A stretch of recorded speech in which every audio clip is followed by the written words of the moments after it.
எக்ஸல்ல for example capital A to Z letters எப்படி generate பண்ணலாம்னு பார்க்கலாம்.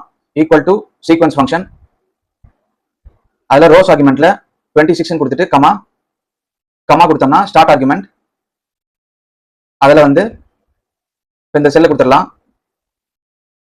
இப்போ பிராக்கெட் க்ளோஸ் பண்ணிட்டு இப்போ என்டர் கொடுத்தோம்னா நம்பர்ஸ் அப்பியர் ஆயிடுச்சு 65 to 90.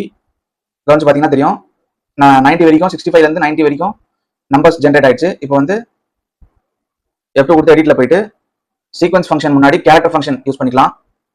அதில் நம்பர் ஆர்குமெண்ட்ல இந்த சீக்வன்ஸ் ஃபங்க்ஷன் இருக்கு. எண்டில் பிராக்கெட்டை க்ளோஸ் பண்ணிட்டு இப்போ என்டர் கொடுத்தோம்னா ஏ to Z capital A to Z letters generate ஆயிடுச்சு. ஃபார் எக்ஸாம்பிள் இங்கே வந்து ஏதாவது டெலிட் பண்ணிட்டு இப்போ வந்து 97 கொடுக்குறோம்னா லோவர் கேஸ்ல வரும் ஸ்மால் லெட்டர்ஸ். இப்போ இதை டெலிட் பண்ணிட்டு இப்போ வந்து 65 கொடுக்குறோம்னா மறுபடியும் அந்த அதுக்கேற்ற மாதிரி வரும், கேபிட்டல் ஏ டு இசட் வரும்.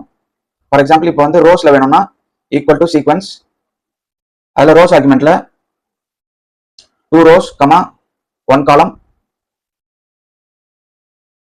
கமா கொடுத்தோம்னா 2 rows கமா 13 column கொடுங்க 13 கமா ஸ்டார்ட் ஆர்குமெண்ட்ல இந்த செல்லை கொடுத்துட்டு இப்போ எண்டில் பிராக்கெட்டை க்ளோஸ் பண்ணிட்டு இப்போ என்டர் கொடுத்தோம்னா ரோஸ்ல வந்துடும்.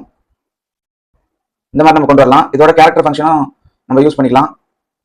வேணும்னா எண்டில் வந்து பிராக்கெட்டை க்ளோஸ் பண்ணிட்டு இப்போ என்டர் கொடுத்தோம்னா ரோ வைஸ் வரும். இந்த மாதிரி நம்ம கொண்டு வரலாம்.